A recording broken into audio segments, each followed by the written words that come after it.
I'm gonna be honest. I've only owned this car for a couple of weeks, and frankly, I'm disappointed with the build quality. I recognize that I read lots of different things online about how poor it was, but already the steering wheel has got a gash in the top of it. It's really difficult to voice into words.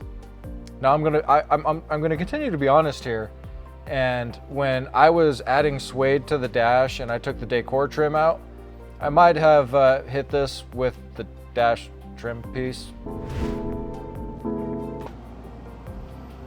Okay. Oh no! You just do what I think you just did. And it cut the steering wheel. But really, it's not my fault. I may have hit the steering wheel with a sharp object, but it wasn't my fault. At the very least, I have to do something about it. So why did I wrap the dash in suede? This being a 2021, it had the white trim piece across there, and living in the desert with the sun shining in, the reflection was so terrible on my glass, I couldn't see out either one of my mirrors. Plus, I think this looks so much better. So here's what we're gonna do. We're gonna use Amazon to save the day. I've got a lot of plans for this car in the future. Suspension, wheels, tires, and a yoke. Yep, gonna put a yoke on it. I picked this guy up on Amazon.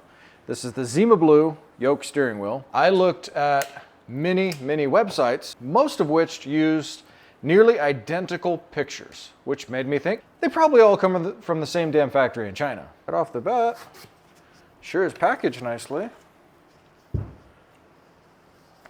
Looks a lot bigger than the pictures. All the harnesses look nice. It's supposed to be Napa leather. And the leather does look pretty darn nice. I don't know, I can't argue with it. It's got a really thick bezel and rim to hold on to, and this one does have heating. The heating element is down here. I don't believe it wraps all the way up around the edges. A little wiper. Could use that for the screen, actually. Yeah, that does look like a nice screen wipe. Maybe I should keep it off of my dirty workbench. Probably a good idea. It even comes with the tool. I recognize that many people don't work on their own cars at home, so having a 10mm Allen, probably not something you'll have. This thing really does look pretty comprehensive. This is the tool I imagine that they want to use for the airbag release. Don't know what that little plastic thing is. And this looks like a T25. Yep, T25, probably to replace the buttons off of the old wheel onto here. So because we're going to be pulling the airbag off, I really don't want to set any faults. I've seen lots of people do this task online without doing anything other than pulling the airbag off and crossing their fingers. However, I imagine many of you want to try to do this safer. So the first thing that we're going to do is we're going to go into our air conditioning and we're going to power it off. Then we're going to go over into safety after we open the front. Can't forget that. We're going to go down and we're going to hit power off. Then we're going to make sure not to close any of the doors or hit the brake pedal. Our next step is going to be to disconnect the low voltage battery system. So we got to get our apron off, pop up our clips.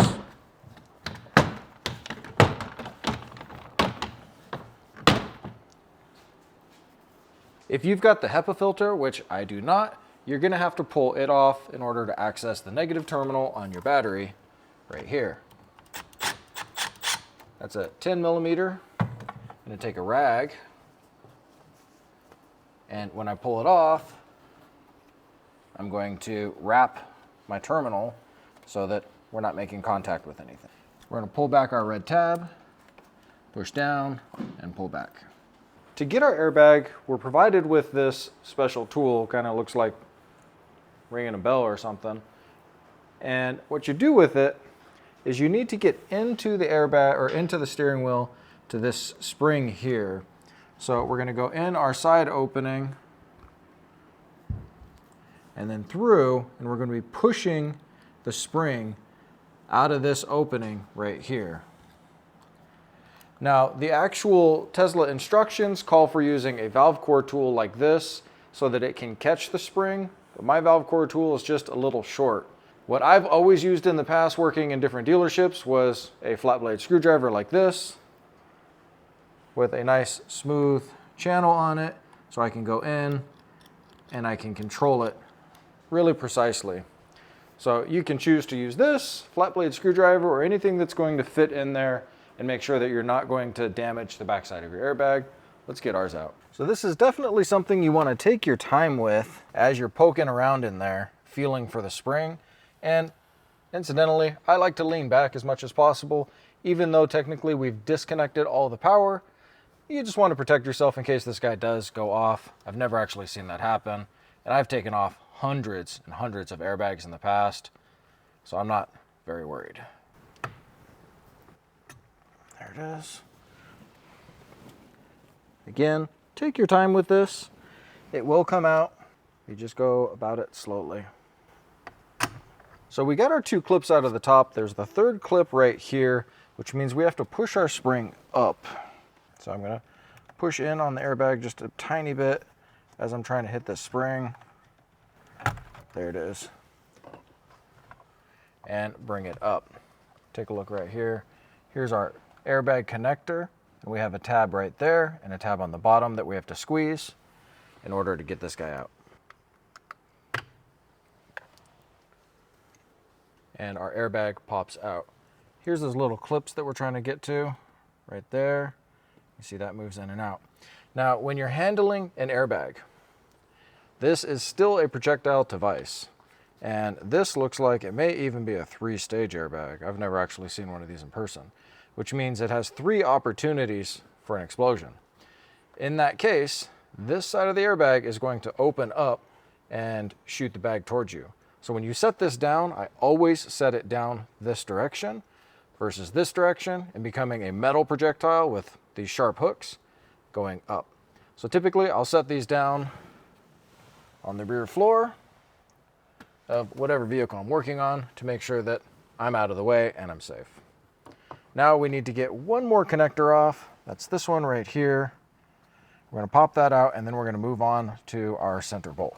In our kit was that little black plastic tab that's actually used for grabbing around these connectors, but I'm so comfortable using my little pocket screwdrivers that I don't really have to worry about that. Now, while this looks like a really nice tool for you to use at home, it does give you access in here. It's not going to provide the leverage that I want to get this done easily. You're going to want a little bit longer breaker bar, plus you have to hold this, hold the wheel, do all sorts of stuff there. The bolt is torqued down to 80 Newton meters, and I believe it has Loctite on it, so I'm going to be using a small impact gun just to back that guy out. And yep, this bolt does in fact have Loctite on it. In the repair instructions from Tesla, it says to replace this bolt each time it's removed. I'm going to add new Loctite to mine when I put it back in and torque it to the 80 foot-pounds. Now our wheel should just pop off. And one thing to make sure you pay attention to with your wheel, right in the center is a center marking, almost a dowel. The wheel should only go on one direction. I always still mark these before I take them off. Now this should come off without having to do too much work. There it is. It's slowly pulling off. It's quite the friction fit. Steering column is moving quite a bit. A little bit, yeah. Just take your time. If yours doesn't want to just slide right off, mine's inching its way off. Boop. And then don't spin this after you get it off. This is your slip ring, and you could greatly damage it. Now we need to work on getting our buttons and our trim off and mounted up on this steering wheel over here. So there are 4 T25 screws that you could use the provided tool with. I'm going to use my own. And reading the instructions on the yoke, it looks like older versions of this yoke didn't come with all the accessories inside here, being the horn buttons and the harness and everything, where this one clearly did. It also came with the spring retainer for the airbag. Now we need to work on just transferring over our trim. It looks like we've got a connector here that I'm going to have to get disconnected, possibly before I try to pull it out. Let's just lift on here a little bit. There is what appears to be like a little push tab in the corners, and right here all the way around these little flat tabs that we need to lift up and out of.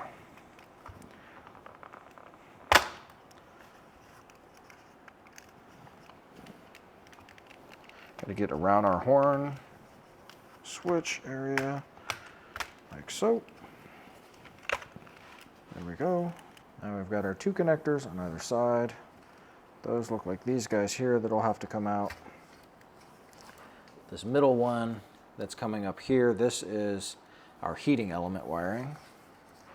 And that goes right there. So yeah, we are gonna have to pull this out and disconnect it. Yeah, just like that. So always look at your connector. This is the release tab right there, that little tiny piece. So sometimes you can get on this side and get them to pop apart, just like that. Push the tab in. There's a tab right here. Push that in, pull back, and then our main harness right in the middle. Let's look at this guy. There's a tab on the bottom that we need to get to. There we go. Now our trim is out. And if you wanted to do any special cleaning or painting or anything on here, you could. Mine has a little bit of fading, not enough to bother me at this point. So looking at my old steering wheel, there were a couple of things that bothered me from the first day I bought it, and the material was peeling in these two corners. So incidentally, while I was driving around, I was always playing with it. So it kind of bothered me, kind of gave me a fidget to play with.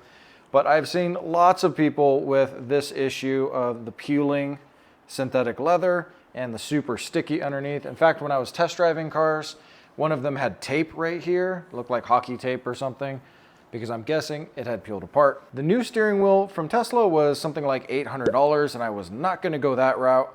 I may rewrap this one myself with real leather in the future, but for now, this one is supposed to be Napa leather. At this price, it's fantastic. Button number one. These guys line right up. It's pretty nice. Button number two. It's kind of tough to work your way around the little horn button area, but it's going. The harness is going to have to drop back down and under.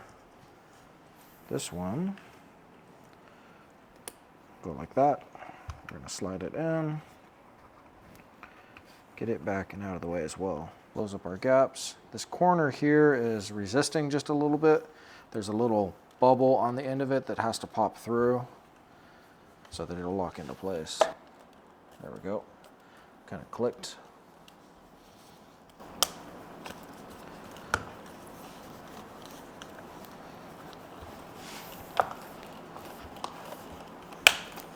Now for our screws, I am going to put these in by hand. Because like I said, they're going into plastic. They're screwing down into aluminum, but they're retaining plastic clips. We really don't want a whole lot of extra stress that our impact gun could put on there. Remember, the wheel itself has two indentations, one on the bottom and one on the top. I marked the bottom one so that as I'm looking through here, I can try and line that guy up there. Well, that went in much easier than the old one. There is no flex or play or anything there, so I'm happy with that. And our old bolt. Yes, I'm going to reuse the old bolt. I'm going to throw a little bit of Loctite on there. I'm going to use some 243 blue, and I'm going to be okay with that. And you could get this bolt from Tesla or your local service center, but it doesn't have a stretch torque, so I'm not sure why they have you replace it other than, I guess, the potential of a safety concern. It's going to take 2 legs and a hand to hold this. All right, 81 Newton meters. That will satisfy me. Now we can plug everything back in. Power up. Before you put your airbag on, you want to make sure that the spring is centered inside of each one of the 3 openings. That way, as you're pushing it through, each one of these is going to catch and retain our bag. And you also want to make sure that you get this lined up in such a way, just like that, the way you took it out, so that we're not crushing any of our harness. This one I'm going to push down and out of the way. And because I value my vision, I'm going to put that there. I always put my head back. I like to close my eyes, use my super squints. Line up all three. And I want to try to feel / listen for the 3 different clicks. 1, 2, 3. Okay. Now we can plug everything back in and test the airbag. Or the horn. It looks kind of wrong. Looks kind of wrong. Like it's just weird. Now under hood, we're gonna reconnect our first responder loop, click in and make sure it's clicked, and then push in our red tab. Over at the battery, anybody that still has a lead acid battery, much like mine, which even if you have it replaced will still be lead acid, you should know where this is and how to get to it, because eventually you're gonna have to replace it. Let's go ahead and put our negative terminal back on. Slide her all the way down. You're gonna hear all kinds of noises. And then we're gonna torque this to 6 Newton meters.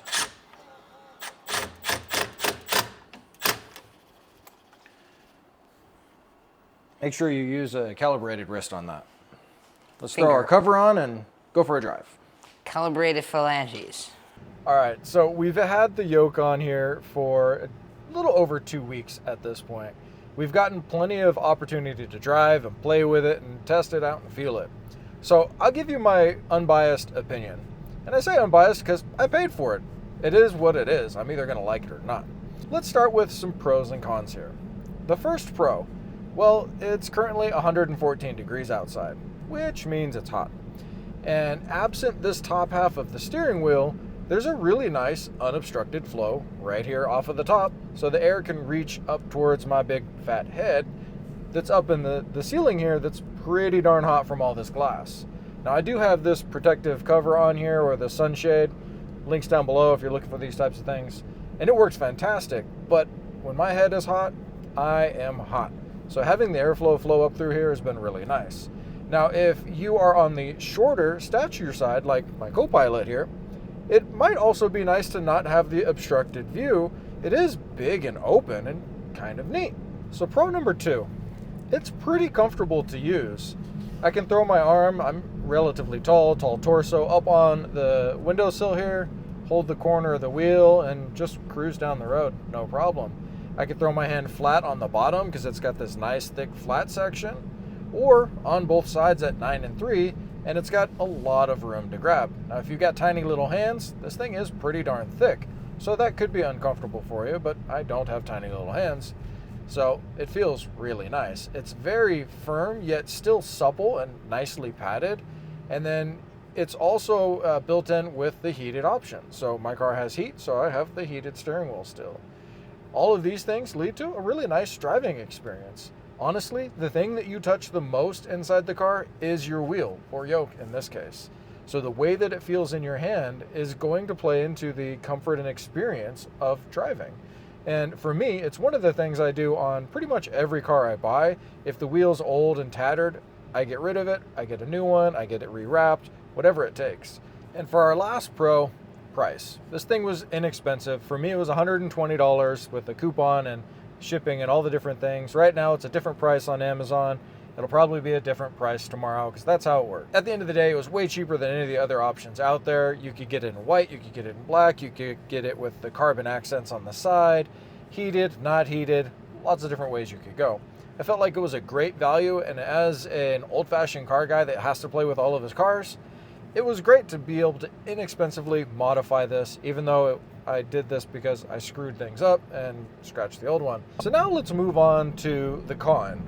And I'm going to call it the con in many different shapes and many different ways, because really all of the cons that I've been able to come up with are all based on the same thing. There's no top to the steering wheel. Whether you're in a parking lot, you're using the self-parking function, FSD, or perhaps you're maneuvering pretty aggressively. If you were to get into those situations, not having the top means that you can't let the wheel slide through your fingers, so to speak. And I'll use the aggressive maneuvering as the perfect example. If you are capable of sliding a car then you're capable of controlling it in said slide. I'm one of those folks. I can drift a car and keep it going. Where most people, if you get sideways in a car, you need to put the foot in the brake, shut it down, and just pray. Most people don't get onto the racetrack and do stupid things like I do. So in that sense, it can be quite difficult to take care of or control. In the typical sense, anybody driving is going to be able to keep their hand on the wheel, which I've found in just driving around. I can run all the way around with my hand on it. The steering's nice and light in this car, and it's easy to control. So at the end of the day, the only real con that I could come up with was there's no top. Which happens to be the positive for most people. It's one of the reasons I wanted to try it, because it had no top. It's kind of cool. It's kind of different, kind of neat. I really like it. I'm really glad I installed it. Judah, you like it? Yeah. Moving it around in the driveway. He's only 13, so he's not driving yet. My wife, she doesn't hate it, so she's still driving the car sometimes. I kind of thought she'd hate it. She wouldn't want to drive the car. I can't say anything bad about it. Like, subscribe, comment. Thank you so much for watching. If you have any questions, drop them down below. And if you have any comments, you know what to do too. Thanks again for watching, and we'll see you in the next one.